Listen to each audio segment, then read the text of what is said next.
First, I would like to thank Provost Alvarado for allowing us to be here for the first time ever. I believe this is the first time we have such an event in this campus. And I'm very honored by it, particularly because this religion comes from Cuba and from Africa, and most of us are from the Caribbean or from Spanish colonies throughout Latin America, so it's very relevant to our culture. I would also like to thank Cristina Foster Campo for her effort in getting us here, Dr. Rafael Martinez, and of course Ramon Sanchez, which I have the pleasure of being invited by him on several occasions throughout the past few years now, as a guest speaker to present topics of our faith from different points of views in the classrooms, and I always find that to be very much fun for me. I don't know if it is for you all the students, but it is for me. Okay. First of all, I'd like you to raise your hand very quickly. How many of you have ever heard of Santeria either through social networks or the media? That's a good number. How many have you even read about it in a book or something? That's good. Okay. So everything you know about my religion is exactly what I'm not going to tell you. I'm going in a whole other different direction. You see, the reason why I do this is because the religion has been codified by social scientists throughout history from the outsider's lens, not being part of or integrated in our religious communities. And what they have done is that they have taken their Eurocentric theories to analyze that which is unknown to them. Therefore, what they've seen or witnessed and experienced in the African cultures and the different religious systems that are African-based in Cuba, what they did is basically absorb that, dismiss a whole bunch of information, reduce it to a theory that fits their Eurocentric, scholarly, Western perspective, and therefore have removed themselves from what in religious studies is called, or in philosophy is called, is of their religion. All we have are pretty much ethnographic interpretations from the lens of the outsider to fit theories. So that's not what I'm going to do. That's academia's problem. As the priest, I'm going to try to take a very complex issue, which is the role of women in terms of gender and values. Two things, two separate things. Western society tends to always look at this from one lens, which is gender-based. Well, African religions are not that way. They also consider, in fact, their starting point is gender values and not gender-based, right? So, I want to try to get this very complicated presentation out to you. The best way I know how, simplifying it as much as I can, because it can get a little heady. And I don't want to confuse you too much. And then the pastelicos and the guayabas and everything got back there won't settle in very well. Okay? So I'll try to be as light-headed as possible. My presentation will focus on the structural manifestation of divine feminine values and Lukumi beliefs and practices, as opposed to corporal feminine gender roles. Two different things. It's important to remember this. It is a rare topic that I believe merits deeper critical analysis from the perspective of psychology and philosophy. I know this is going to wake Ramon, is that we always come in from the perspective of world religion and cultural anthropology. My short presentation is superficial, but I intend to familiarize you with some structural fundamentals of Lukumi thought The psychology of Lukumi, in terms of the dichotomy between corporal gender roles versus gender values and their relationships, are understudied. I pose that in the absence of the divine feminine value would deny the fundamental alchemy nature of Lukumi religion. To decipher the nature of what constitutes the is of Lukumi cannot be achieved from strict patriarchal perspectives or cultural, moral, ethical codes. The fundamentals of Lukumi thought are binary and seeks to preserve the equilibrium of both gender values in terms of energy and corporal dynamics. The energetic aspects.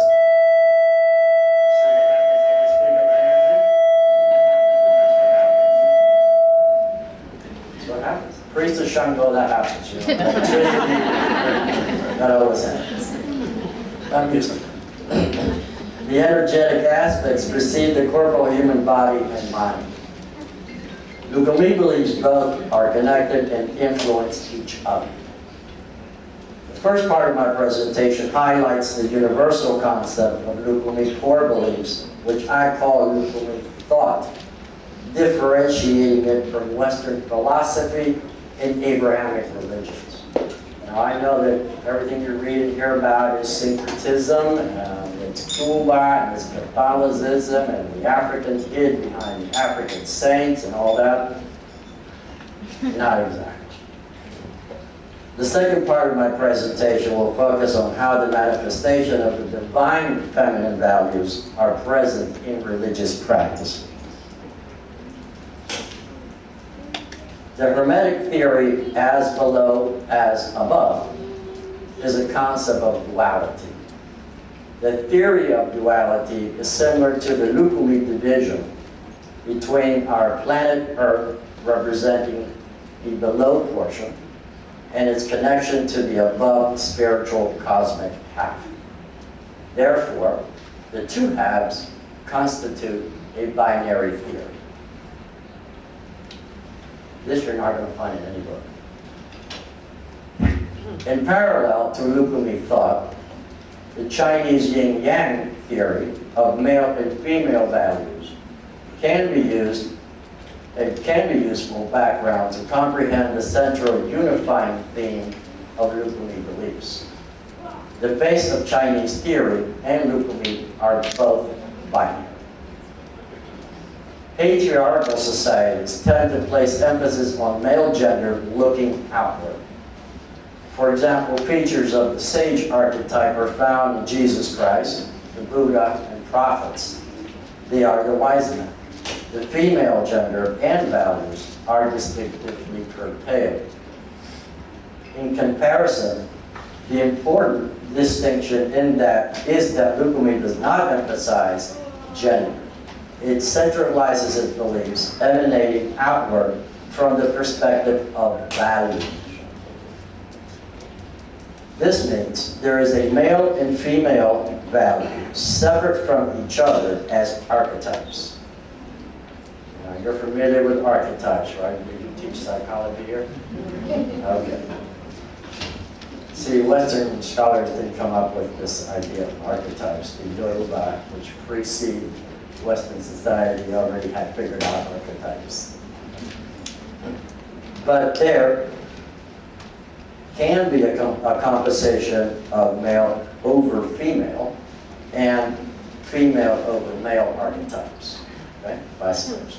It goes either way. God, the one substance, is called Olodumare, owner of everlasting abundance. Olodumare resides somewhere in the infinite universe.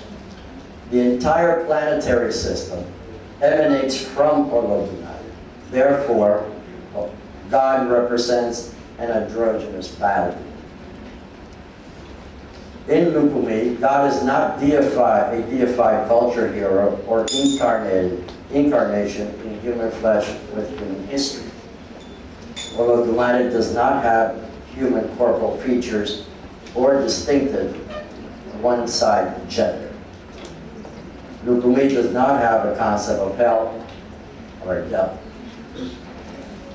When Olodumare's energy expands, male and female substances randomly scatter throughout the universe. Upon contact with each other, the interaction of male and female values merge and begin to create material forms, resulting in the birth of all things. The cosmologic concept of divine values in Lukumi may be categorized in two parts. There are primal divinities called orishas, associated with the substances that created our planetary system and all life forms, and secondary level of divinities that sustain the existence of all things on the planet. Divinities are organized by supernatural and natural domains. In the context of gender, there are male and female orishas. That would be the apparent view, but a deeper analysis takes us to an androgynous value as the starting point. For example, the primal or archetype orisha, Oba, involves types that are male and female. There are many Oba types. So when you read, or what you have read already, referencing these words, Oba, that's an archetype. But there are many types.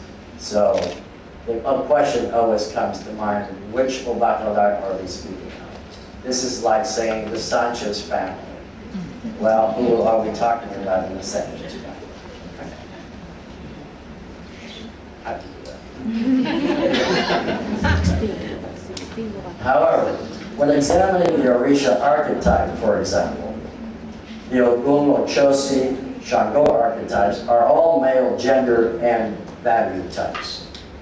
Female gender archetypes and types such as Orishas, Yemaya, and Oshun are feminine values. Orishas are organized by natural domains and have distinctive human characteristics associated with them. For example, Obatala archetype is associated with the sun, principle of light, silver, color of white, cold temperature, purity, endocrine glands, reason and logic, and wisdom. Yemaya, which means mother of fish, she represents the complexity of mother figure. Her domain is the principle of absorption or contraction. Ocean, the moon, color blue, the womb, maternity and safety, nourishment, and vital body fluids.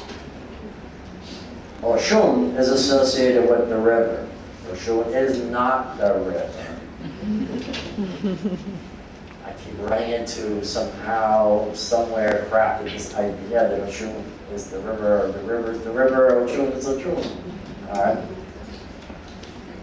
She's associated with grass, merriment, feminine sensuality, not prostitution. Sophistication, elegance, emotions, blood, and fine arts. Shango is a male, and his domain corresponds to the principle of heat or fire.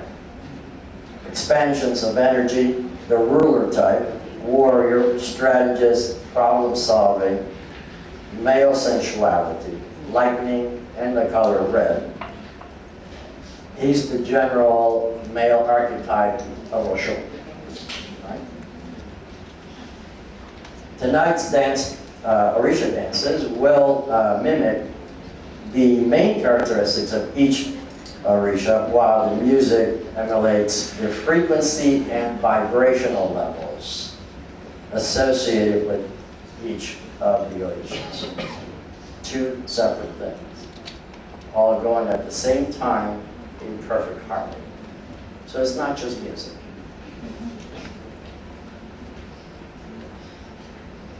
Divine manifestation in religious practice begins with binary knowledge of nature.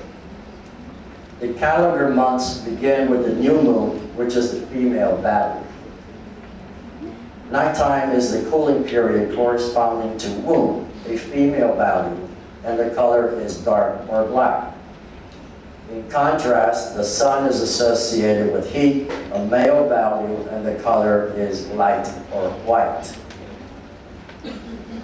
Although the sun and moon consist of light, their manifestations result in a binary system. We have salt water and sweet water. Plants are binary. Some species are androgynous, while others are binary. Passive behavior and principle of contraction is viewed in Lukumi as a female value. Aggressive behavior or principle of expansion is viewed as a male value.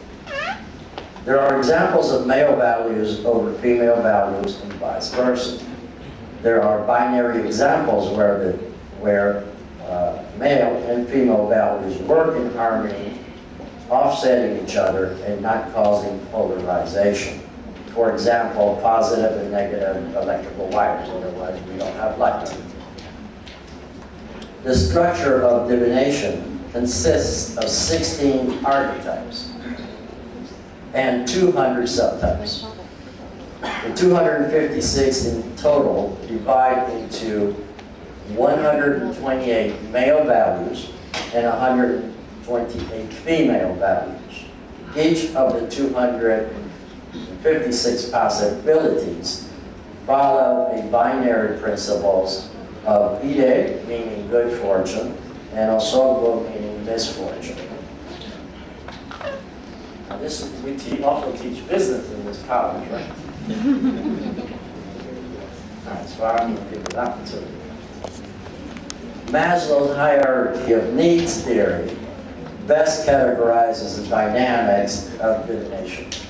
Often, behavioral modifications are part of the holistic problem-solving solution. There are circumstances where behavioral modification suffices and ritual or ceremony is not needed. Divination practitioners are male and female in Lukumi religion. However, most roles are occupied by women and gay priests. Priesthood ordination rites are fundamentally a female value. It is the act of rebirthing, even in circumstances when the birthing godparent's gender is male. Orisha priesthood ordination is comprised mostly of female participants and less of males. There may be a correlation with the fact that women tend to be more religiously active. That's what I'm going to figure out.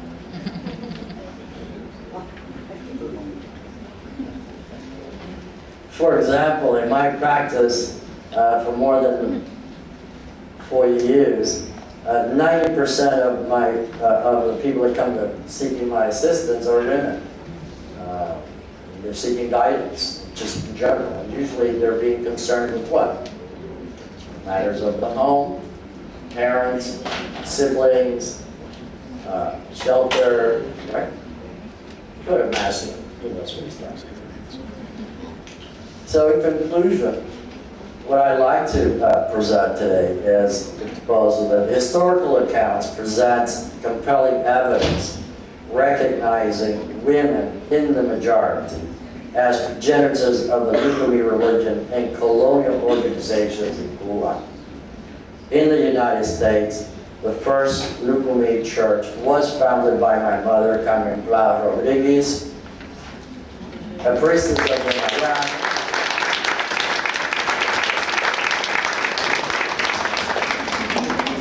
And with the guidance of first central spiritual guide, Encarnacion de la Caridad Rodriguez, a former slave and priestess of Ochum in her lifetime. Compelling evidence demonstrates that the central essence of Lukumi in the context of supernatural and natural is binary and emanates from the feminine values, not the male. After all, we say Mother Earth. Without the feminine, evolution. Thank you.